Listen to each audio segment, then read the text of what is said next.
Welcome to the Enter the Mind podcast. The most real talk, no nonsense podcast on the empowering of the mind. Why enter the mind? Because it's that room in your house that's been there all along that you've never gone into. Well, now it's time to enter with two mind coaches dedicated to self-help and the thriving of all human beings. I'm Kyra Carlin. And I'm Robert Nelson. Welcome to Enter the Mind.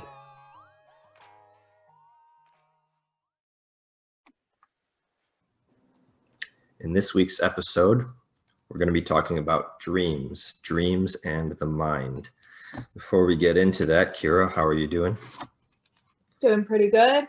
I just cleaned up my house, ready to cook my Thanksgiving vegan turkey later on tonight. How are you? That's dope. I'm good. I'm on my second cup of green tea here, so should be waking up momentarily. Your insides must be feeling good. What was that? I said your insides must be feeling good.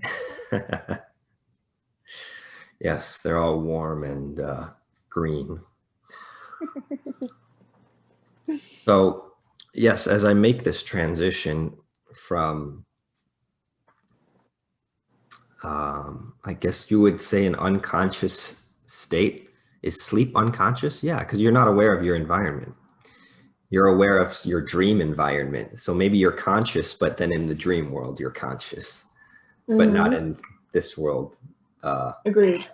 And I had quite vivid dreams. I had a dream that I was playing baseball, which I haven't done since about age 10 or so. I did Little League for several years. And so what happened in my dream is I was up to bat. First of all, I knew I was going up to bat. So I grabbed my bat and I did the same warm-up exercises that I used to do. I put the bat, held it like this, and put it behind my back to stretch, right? I was taking practice swings. Then this girl that I remember from college came up, and I was talking and like flirting with her. And she's really cool. She's like a philosophy major, right? But I haven't spoken to her for like 10 years. I don't know what she's doing. I don't know where she is. So the fact that she just appeared in my dream, I'm like, that's kind of odd, right? Anyways, I go back to baseball, and so I'm up to bat, and I'm thinking, this train of thought goes through in my mind, like, oh, I didn't practice at all, right? So I don't know how I'm going to do. I haven't been like hitting balls lately. So the first pitch comes and I swing and it's a miss. So that's strike one. The second pitch comes in, I swing again and it's strike two. And I'm thinking, well, I better not strike out. I'm here to get the job done. And so third pitch comes in and I swing at it, but it's like even lower, like it's in the dirt. So it would have been a ball, but I swung at it. So that means third strike and I'm out.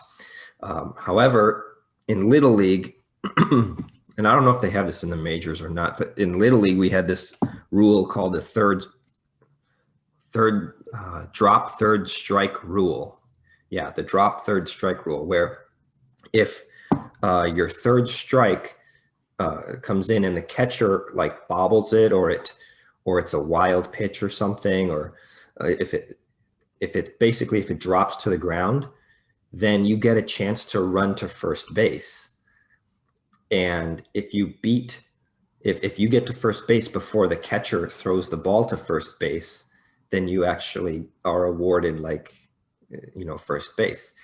It's a weird, or kind of a weird rule, as I describe it, I guess. But yeah. So anyways, the catcher in my dream, the catcher dropped the ball and I was like, hell yeah. So I start running towards first base and I make it all the way there. And the catcher is like so angry, right? And the catcher's like, I tagged you. And I was like, no, you didn't. I like made it to first base. And then I realized, I was like, wait, there's no infield umpire. Like, where is our infield umpire? And maybe this sounds like I'm very logical or lucid. I don't think that I engage in lucid dreaming, but I'm certainly I have very like lucid thought, like logical thought patterns when I'm dreaming, and I don't know if that started when I was like 13, but it's not like I control my dreams. It's not like, you know, I hear a lot about lucid dreaming and people like controlling their dreams. I don't think I fit into that category. But anyways, yeah, I want to just dialogue back and forth, you know, just have a conversation about dreams, because I don't really know what to make of them, other than just, I think that they're just like random brain activity, but they can't be random because a lot of times you're just solving problems that you encountered throughout the day. So I don't know, what do you make out of dreams?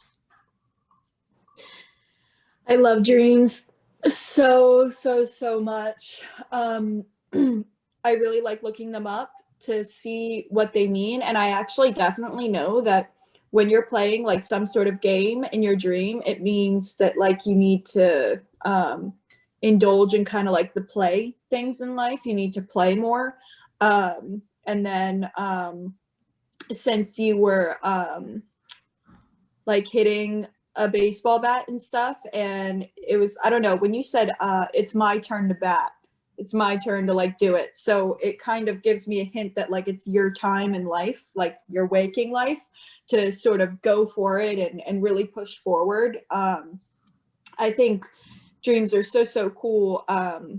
So I think it's interesting because when you texted me about the topic, I actually wasn't sure if you meant dreams like, oh, these are my big dreams in life, or if you meant dreams.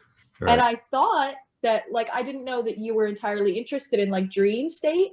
So it's actually really cool that we get to talk about this.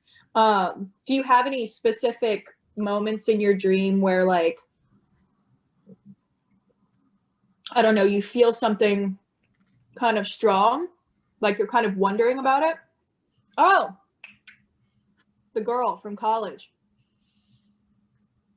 I think that's really interesting because sometimes in your dream state, other people can come into your dreams, and it doesn't necessarily mean anything, their face. It's more the energy behind them, and it's supposed to be another aspect of yourself. So when you saw her, you might have maybe like remembered how she was a philosophy major, you know, maybe she was cool or something. But I'm pretty sure that in the dream state, I'm not positive, but I'm pretty sure that in the dream state, when somebody else comes in, it's just another aspect of yourself. That could make some sense, yeah. Because I've been feeling like I need to embrace more of the artistic and right-brained side of myself, and that's certainly what philosophy, and she's very artistic, so philosophy and art would represent is the right-brained.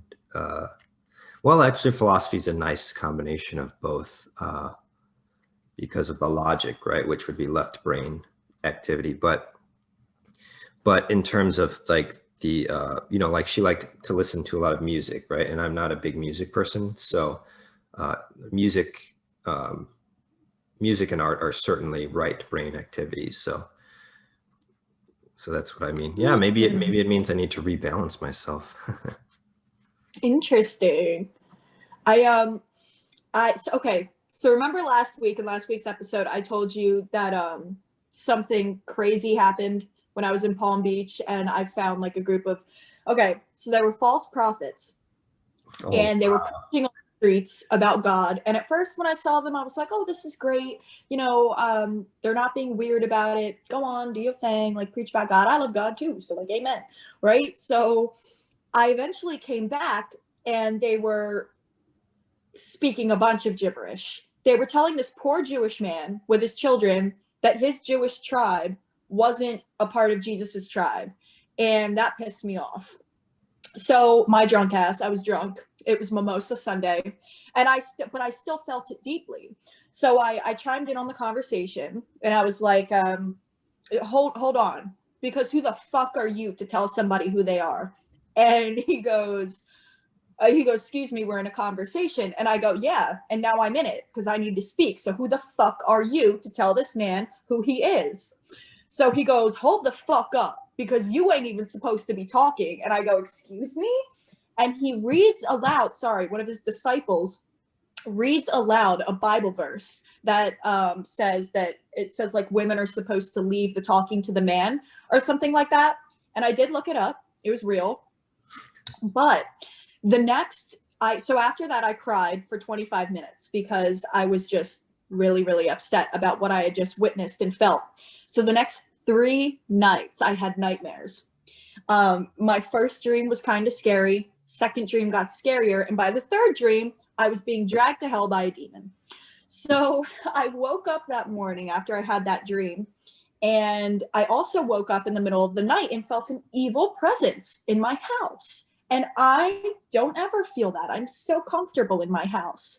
So I wrote down some questions and I was like, why do I feel like this? What is this guilt? Am I guilty? Because I looked up some things in my dream state and it said it has to do with maybe feeling guilty or insecure. So all of a sudden it hit me and I realized that I was having those scary dreams because I didn't fully admit to myself that that what I saw was real and what I felt was real. Like I 100% felt evil. But I think it's really interesting that happened and I had nightmares back to back. Like I wonder how long the nightmares would have continued if I hadn't admitted it to myself. So that's why I think that dreams, your dream states, they definitely have a huge part to do with your unconscious, your subconscious, that feeling that we talked about in like one of our first episodes, that feeling deep down. So yeah, that's an interesting story about dreams. Did anything come up? Yeah. Let me write a note here. I want to come back to the visible spectrum in a minute, but first I want to clarify, you were having, it sounded like it was the third night that you had the bad dream, or you had bad dreams for all 3 nights? Bad dreams for all 3 nights, but they gradually got scarier. And your conclusion was that you were feeling some sort of presence, or that there was some sort of evil presence, right? And so that evil presence was there because why? I think it's because I guess I didn't feel secure enough to admit to myself what I really saw. I guess maybe I kind of tried to brush it off. I was like, wow, that's kind of fucked up, but I don't think it's as serious as it was because I was drunk. Like it definitely hurt me, but I don't think it was that serious. So I think there was a little bit of insecurity there. And I think that I felt guilty for not expressing my truth to myself. And it was eating me alive in my dreams, night by night, getting scarier and scarier. Because you know how we talked about the devil being an energy? So if you're going to hell, you're going to hell because you feel guilty. You're going to hell because you're insecure about your life. Those are the emotions or states of mind that take you to hell. So I think that I felt really guilty for not expressing what I truly saw that day. And it followed me in my dreams. But I thought you did express what because you confronted those people, right? Yeah, and I did, but like I was with my friend and like after I was crying for 25 minutes, I was kind of like, all right, well, we're still drunk. Like I'm not going to ruin my whole day over this. I'm going to, move on. And I kind of put it out of my mind because once again, I didn't think that it was that serious, but it followed me because something was there deep down that like fucking, it was soul crushing, that their energy. Like it was horrible. So even though I did express myself that day, it wasn't enough admitting to myself what I saw, which is then what followed me into my dreams. So had you admitted to yourself fully, right, what would that have looked like? Well, I'll tell you what it looked like. I was sitting in my room and it hit me. It just hit me. And I repeated over and over again, I felt it. Because all of a sudden I was in my room and I saw like a pentagram, but it was like the satanic pentagram. It wasn't like the cool witch pentagram. It was like an evil pentagram. And I just kind of like saw like a vision in my house, not like it was there, but more like a vision. And I just saw like some evil shit. And all of a sudden it hit me and I go, I felt it. And I probably repeated, I felt it maybe 75 times. Maybe 75 times. And once again, I started crying my eyes out. And this time I was sober. So I completely admitted it to myself at that point. Like, I was like, I felt it. Like, I fucking felt it. I know I felt it. I don't care how fucking drunk I was. I felt it. I felt it. I felt it. I felt it. I felt it. And as soon as I let all of that out into the universe, it went away. Because, you know, once you bring something to your attention, it goes away. Not immediately, but that one specifically went away immediately. Sure. Okay. I think I'm getting it better. It's kind of like you were initially, you kind of put it to the side prematurely rather than handling it fully. And then it kind of was trying to creep back in. But then once you kind of acknowledged it and allowed it in, then it was, and it no longer was a problem, right? Mm-hmm. Agreed. I like your choice of words. I gotcha. So what I wanted to say in regards to the visible spectrum is you said something to the effect of there being things that we don't see or energies, right? Well, over the last several weeks, I've been thinking about this, that you know, in physics class, I learned that, you know, light is energy, right? And that the reason you're able to see me is because light is coming, light in the form of photons is coming from this light source. It's hitting me, my clothes, and my skin, and some light waves are absorbed and then others are reflected out back into, and they're reflected out into your eyes, right? It depends on what color I'm wearing, right? So black, this black shirt absorbs all light, all frequencies of light from the visible spectrum, right? So actually your eyes are not receiving any energy from this right now. Mm-hmm. But your eyes are receiving like energy from here, from this gray, from my skin, right? From the white walls actually are reflecting every light wave or every wavelength of energy. So anyways, you know, like people like to say, oh, everything is energy. But when you start to pick it apart and realize the truth behind it, it's kind of trippy. And so then it gets into this stuff about evil spirits and how evil spirits could be an energy, you know, and just because we can't necessarily see something, that doesn't mean that the energy isn't there. There's tons of energy being transmitted to my cell phone right now from the tower that I'm not, I don't have sensory organs to perceive that. I cannot use my eyes to see that energy. I cannot use my ears to hear that energy. Can't use my skin to feel the warmth of those electromagnetic waves, right, going to my phone. I don't have the machinery in my physical being to detect those, right? But I do have the intelligence to create tools that could measure things like radio waves or X-rays or, you know, radiation. You know, we can create tools that will measure those sorts of things. Infrared, right? There's goggles that are infrared goggles, right? But my main point here is that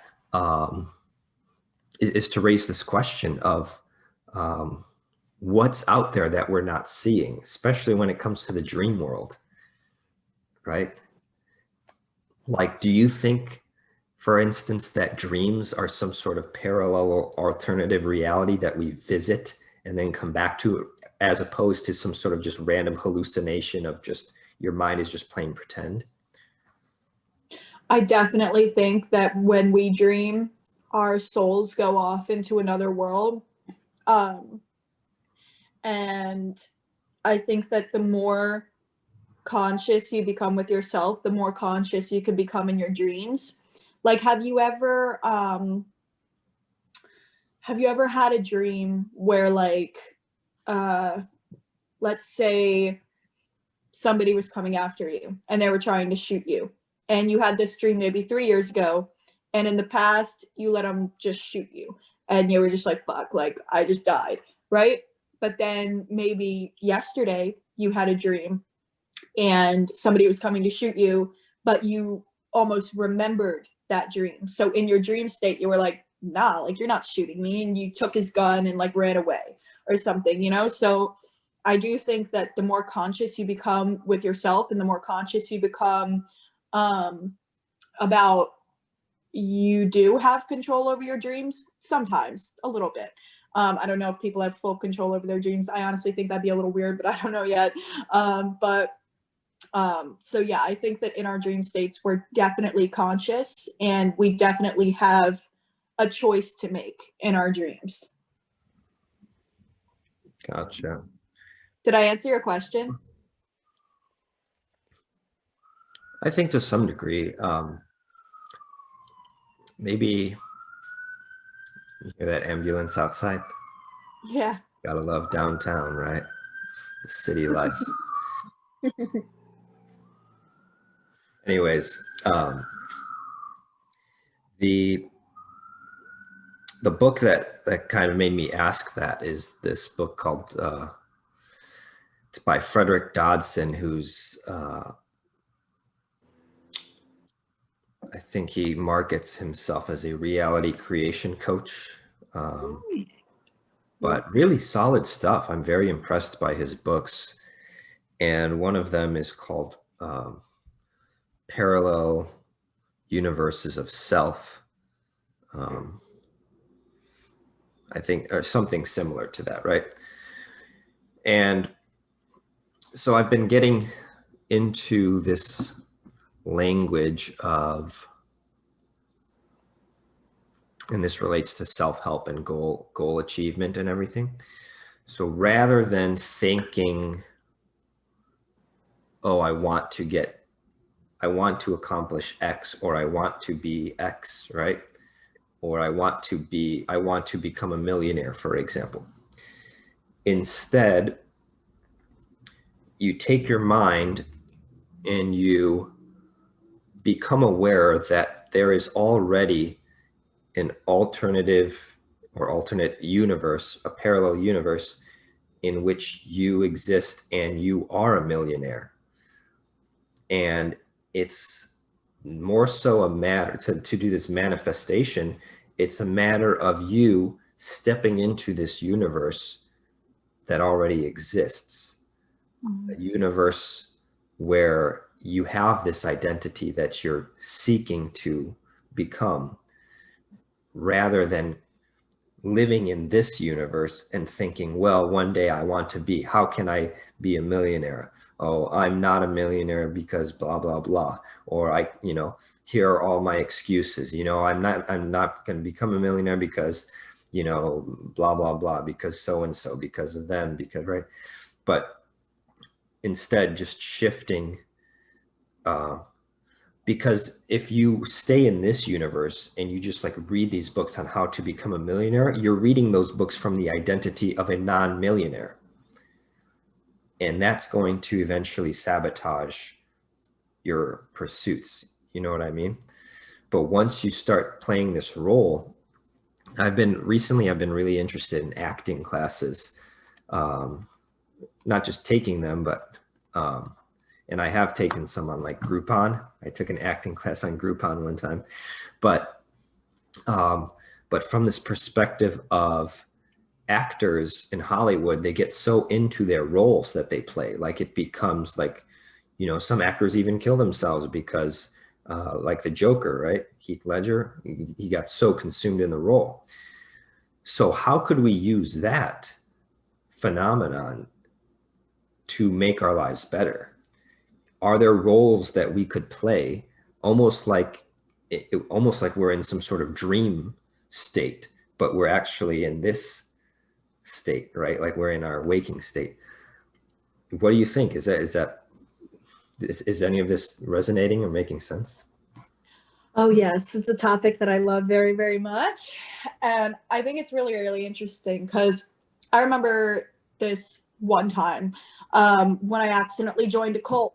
They used to tell Yikes. me that they used to tell Glad me you made that uh, I I just became aware, but they they used to tell me that this life was a dream and that none of this is real, and it haunted me for a year or so afterwards, but really, really intensely for months afterwards.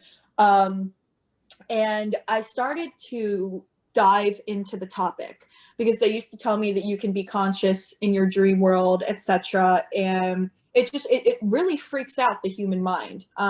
It really fucking freaks out the human mind when you actually go into that state of mind where this could possibly not be real. But the fact of the matter is, it is real. But it also is true that there are a whole bunch of alternate universes going on around us, and all we have to do is sort of, it's like a video game. It's like we're leveling up to each level, and we have to go through each uh, alternate universe in order to reach up to the next one. So, though you are, like, okay, so like right now, you're reading How to Become a Millionaire, right? From the identity that you're not a millionaire. But as soon as you have that information in you, you can then move on to the next level and put it into action, which then maybe you would start reading a book on how to earn residual income, right? So now you're at that level. Then you have to go through that universe. And um, to say that this world is like a dream, it kind of is, but at the same time it's not, because it's all completely real, and that's what people need to know. Like, we are 100% real. We are here on earth, but we also do have these amazing superpowers. We're fucking superheroes. We can do anything we want. We can go we can switch universes like that. And when you're playing a role, say you're playing a video game, Robert, and somebody chose you as a character, what would be your character's strengths? What would be your character's weaknesses? What's your character's mission?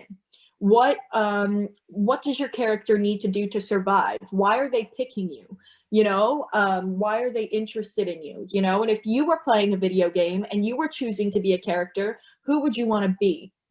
Write out the strengths that you would want, the weaknesses that would be just with you, your stamina, your mission here in the game world. What character would you choose? So I think that's, yeah, I love that topic. I resonate with it a lot. Did anything come up? I saw you write something down. Yeah, I've always loved the video game metaphor. Where I heard it from one of my coaches. Where did you Really? hear that? Do you remember? Nope, I thought of it on my own. I just kind of came to me one day. Right on. It's very motivating, like, because a lot of us have the experience from our childhood or adolescence of playing a video game and selecting the character. And when you really ask yourself, what character are you playing? Yeah, I think it opens a lot of channels, so to speak, in yourself. What I wrote down that what you said, that we are superheroes, and I'm totally in agreement with that. I've been doing videos on the fact, like repeating this notion that we are Homo sapiens, we are the intelligent species. We're the most intelligent species on the planet. And any time that you are the most intelligent in the area, you need to be a leader. So my question would be, are human beings currently being leaders on the planet. I think some of us are and some of us aren't, maybe, but so that's one thing that I wrote down. And then the other is that, and I know we got to wrap up soon, so this would be my final thought, I guess, for the day, is I think that one of the reasons why self-help is so difficult, or self-transformation, I should say, one of the reasons why people get stuck in the same behavioral patterns for so long is that they, to use physics terminology again, their identities have a certain inertia, and it's almost like their identities are a planet that's in orbit around a larger planet. And when something is in orbit, just like the Earth, orbiting the sun, or the moon orbiting the Earth, right? There's these forces of reality. There's these forces of, whether you call it psychology or physics, whatever, there's these forces of reality that, there's a certain rotational pull or a rotational force or whatever, and it keeps things in a certain order. And that's why I'm so fascinated by this stuff about manifestation and reality creation and parallel universes, because if parallel universes is the ticket out, if that's the strategy that we use, if we really want to transform our lives and change who we are, become better, become a better version of ourselves, like you talked about, this level system, right? If we want to reach that next level of who we are, I think that it's going to take an input of energy, the same way that an atom, that when you add a layer of electrons, they've got these electron clouds and there's different levels, a certain number of electrons in each layer. When you go up to that next level, there's more energy.